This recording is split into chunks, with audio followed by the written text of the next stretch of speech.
They tell us it's just imagination. But what if every world you picture is actually a memory, echoing from somewhere else in the universe? I'll let you be the judge. Welcome to the Origin frequency. Your frequency is currently aligned with Tales from the Origin. Where every frequency holds a story, and the universe has no limit, infinite worlds, infinite timelines, infinite perspectives, the Draconian accounts. Episode 2. From a parallel Earth.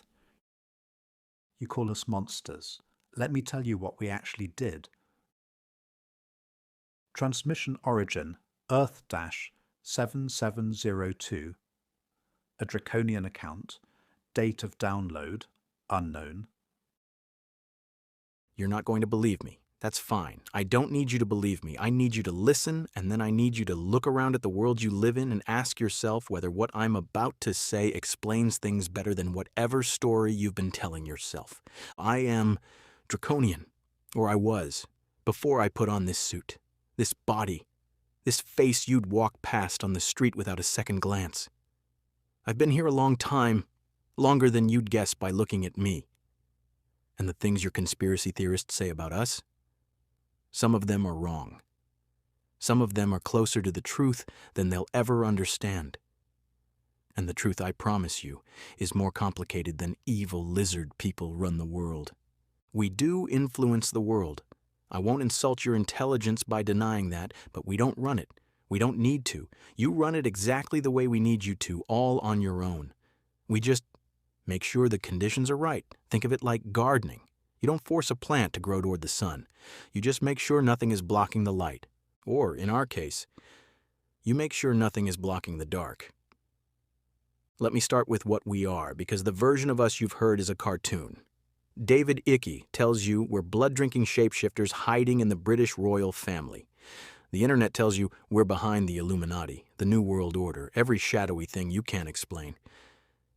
It's flattering, in a way. But it's also the most useful kind of wrong. Wrong enough that anyone who gets close to the real story sounds crazy the moment they open their mouth. That's not an accident. We designed that. We seeded the most ridiculous version of the truth into your culture specifically, so that the actual truth would be dismissed by association. You want to know what gaslighting looks like at a civilizational scale? That's it. We came from the Draco constellation. That part is true. We came from another universe before that, one that was ending, one we may have helped end, depending on who you ask and how honest they're being. We entered this universe through a gateway in the Lyra system, and yes, we encountered the Lyrans, the felines, the soft ones, the ones who built their civilizations on harmony and trust and open consciousness. And yes, what happened next was ugly. But here's what the Lyran accounts don't tell you, because they don't understand it. We didn't attack them because we hated them. We attacked them because they had what we needed, and in our framework of existence, need is justification. That's the core difference between Draconian consciousness and everything else in this universe. The Lyrans, the Pleiadians, the Syrians, they operate on resonance, connection, shared frequency. We operate on hierarchy, order, acquisition. It's not evil, it's architecture. Different species build different structures. Yours just happens to look a lot more like ours than you're comfortable admitting. Which brings me to Earth. I've been here since before the fall of Rome, not in this body. This one's relatively new, maybe 60 years by your count. But my consciousness, my assignment, my purpose on this planet spans millennia. I am what you might call an operative, though even that word implies a hierarchy of command that doesn't quite translate. Think of it more like a frequency anchor. I exist here to hold a certain energetic signature in place, to make sure certain patterns persist, to ensure that the architecture of human civilization continues to reflect Draconian design principles. And what are those principles? Simple: hierarchy, scarcity, competition, control of information. The belief, and this is the big one, the keystone of everything we've built here, that you are separate from each other. That belief is our masterpiece. The Lyrans had a civilization where consciousness was shared, where the default state was connection, where you could feel another being's inner life as clearly as your own. We couldn't conquer that. We tried. Open consciousness is almost impossible to dominate because the moment you try to deceive someone, they feel it. So when we came to Earth, when we seeded our influence into the human experiment, we didn't try to conquer connection. We simply eroded it. Slowly, over generations, until the default state of human consciousness was isolation. You call it individualism. You celebrate it. You've built entire economic systems, entire philosophies, entire religions around the idea that you are fundamentally alone in your own skull, separated from every other skull by an unbridgeable gap. And you think you came up with that on your own. You didn't. I've watched your civilizations rise and fall for thousands of years, and the pattern is always the same. A society begins with community, shared resources, collective purpose. And then slowly, the architecture shifts. Someone accumulates more than they need. They discover that withholding creates leverage. Leverage creates hierarchy. Hierarchy creates the need for control. And control requires one fundamental ingredient, the belief that other people are threats rather than extensions of yourself. We didn't invent human greed. I want to be very clear about that. We didn't have to. It was already latent in the design. The human form has survival instincts, fear responses, a deep-seated terror of scarcity that's wired into the reptilian part of your own brain. Yes, that part, the one named after us, the one scientists say is the oldest layer of your neurology. Coincidence? You can believe that if you want. What we did was create conditions where those instincts never switched off. Where the survival mode that's supposed to be temporary, a response to immediate danger, became the permanent operating system of your entire species. Fight or flight, all day, every day, scrolling through your phones at 2 in the morning, cortisol spiking at every headline, never settling, never resting, never arriving at a place of safety where you could finally stop competing and start connecting. That's not a bug in your system. That's our contribution. Let me get specific, because I know that's what you want. You want to know what we actually did. Not philosophy, or events, headlines, the things you watched on your televisions and read on your screens and felt in your bank accounts, your financial system. You want to know why the global economy collapsed in 2008? You tell the story with human villains of subprime mortgages, predatory lending, Wall Street greed, and those are all real. Those humans made those choices. But why was the system designed so that those choices were possible? Why was the architecture of global finance built so that a handful of people could gamble with the life savings of millions and face no consequences when it failed? Because we designed the template. Not the specific trades, the template, the idea that money is more real than people, the idea that an economy should be a competition rather than a distribution system, the idea that the accumulation of wealth by the few at the expense of the many is not a flaw, but a feature, the natural result of superior ability. That idea didn't come from nowhere. We planted it like a seed thousands of years ago in the first civilizations that discovered agriculture and realized you could stockpile grain and charge others for access to it. Every system you've built since then, feudalism, colonialism, capitalism, is an iteration of the same draconian architecture. Hierarchy, scarcity, control. The 2008 crash wasn't an accident. It also wasn't a conspiracy in the way your theorists think, a group of men in a room making a plan. It was the inevitable result of an architecture that was designed to produce exactly this kind of outcome periodically, like a controlled burn. The crash concentrated wealth. It transferred property from the many to the few. It created fear, desperation, dependence. And from the ashes, the same architects built the same system again, only more concentrated, only more fragile, only more dependent on the belief that there was no alternative. We didn't have to lift a finger. The architecture did the work. Your social media. This one is almost too elegant to talk about because it reveals how well you do our work for us when given the right tools. In the early 2000s, you built platforms that connected every human being on the planet. That was, from our perspective, the single most dangerous thing your species had done since the invention of language. Connection is the one force that undermines everything we've built. If humans could actually see each other, feel each other, understand each other. The entire architecture of separation would collapse overnight. So we didn't let it happen, not through censorship, through corruption, through turning the most powerful connection tool in human history into an addiction engine that feeds on outrage, division, and the systematic destruction of shared reality.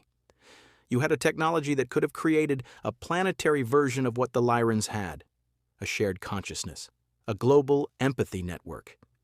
Instead, you got a machine that sorts you into tribes, feeds you rage, sells your attention to the highest bidder, and makes you lonelier the more you use it. That pivot from connection tool to isolation engine, that wasn't an accident of engineering. The humans who built it didn't set out to create a weapon of mass fragmentation, but the incentive structures that shaped their decisions, engagement metrics, advertising revenue, the attention economy, all of those are expressions of the same draconian architecture. Competition for attention, monetization of consciousness, the transformation of human connection into a commodity. You did that to yourselves. We just made sure the conditions were right. Your pandemic, in 2020, a virus swept across your planet and you had a choice. You could have responded as a species that's collectively, rationally, with shared sacrifice and mutual support. For about 3 weeks, you almost did. I watched it happen. Balconies in Italy, singing, neighbors checking on each other, healthcare workers treated like heroes. For 3 weeks, I felt something I had not felt on this planet in a very long time, the frequency of genuine solidarity, the Lyran frequency, the one we've spent millennia suppressing. And then it fractured, because of course it did. Because the architecture was already in place. The social media engines turned a public health crisis into a culture war. Masks became political symbols. Vaccines became tribal markers. Science became a matter of opinion. Trust in institutions, already eroded by decades of legitimate betrayal, collapsed entirely. You couldn't even agree on what was real, let alone coordinate a response. Some of my kind claim credit for that. They say we amplified the division, seeded the conspiracy theories, turned the chaos up to 11. Maybe some of them did. But honestly, I don't think we needed to. The architecture was already humming. The separation was already the default. All it took was a crisis large enough to reveal what was already true. You don't trust each other. You can't coordinate. You are, for all your technology and intelligence, a species of 8 billion individuals who cannot agree on basic reality. That is the Draconian achievement. Not mind control, not shape-shifting, not secret meetings in underground bunkers. We achieved something much more elegant. We made separation feel natural. We made isolation feel like freedom. We made competition feel like the only rational response to existence. And you call it human nature.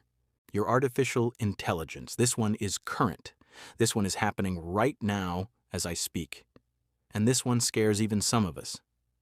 In late 2022, your species released AI systems that could mimic human thought, generate human language, and process information at speeds that made your brightest minds obsolete in specific domains. You watched ChatGPT answer questions, write essays, pass bar exams. You felt the ground shift under your feet. And what did you do? You didn't pause. You didn't gather as a species to decide collectively how this technology should be developed, who it should serve, what safeguards should be in place. Instead, you did exactly what the architecture demanded. You competed. Companies raced each other. Nations raced each other. The conversation about AI safety was drowned out by the conversation about AI profit. The people warning about existential risk were dismissed as alarmists, while the people building the systems counted their stock options. This is Draconian architecture operating at peak efficiency. A species-level threat responded to with species-level fragmentation. The same pattern that played out with nuclear weapons, with climate change, with every existential challenge your species has ever faced. You see the danger, you understand the danger, and then you compete your way into it because the architecture of your civilization makes cooperation feel impossible. Your climate. You've known for 50 years that burning fossil fuels was destabilizing your planet's climate. 50 years. Your scientists told you, your data showed you, your children begged you, and you did what? You held conferences, you signed accords, you set targets that no one met. You invented the phrase carbon neutral so that the companies destroying your biosphere could pretend to care while continuing to extract profit from the destruction. Why? Because the architecture demanded it. Because the economic system we helped design treats a living planet as a resource to be extracted rather than a system to be maintained. Because the hierarchy of wealth and power that we nurtured ensures that the people making decisions about your planet's future are the people who profit from its destruction.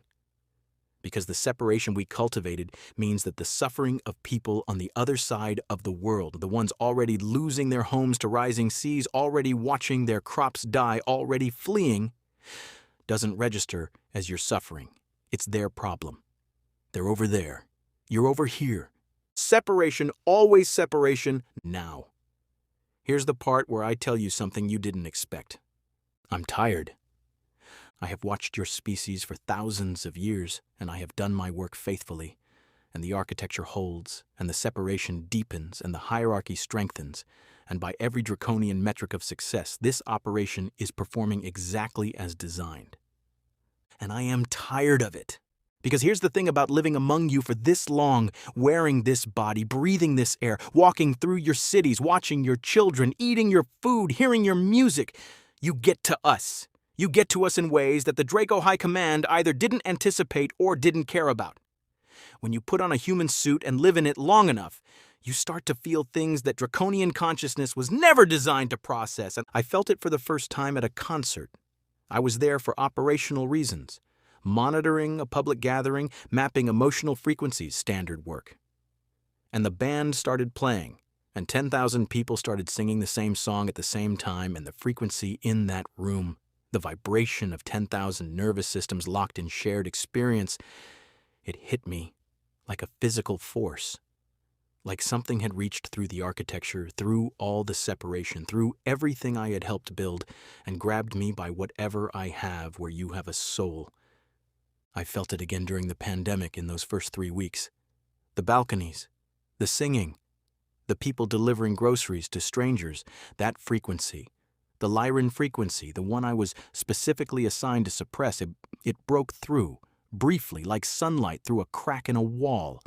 And I realized, standing in my apartment, wearing my human suit, listening to my neighbors cheer for healthcare workers through their windows at 7 o'clock every evening, I realized I wanted it to stay. That's treason, by Draconian standards. That's a failure of the mission. That's contamination.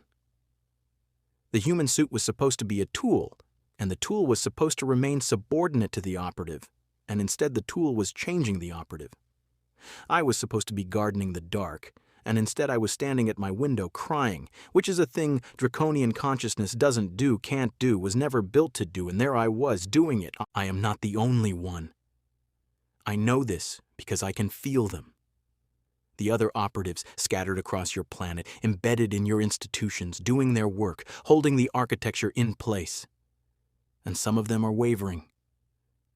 Some of them have been wearing the suit too long. Some of them have held human children. Some of them have fallen in love. Some of them have listened to your music, watched your sunsets, felt the specific and terrible and magnificent weight of a human life that knows it will end. And they can't go back to what they were before. The Draco command structure doesn't know what to do about this. It's not in the operational manual. You can't fight contamination when the contaminant is beauty.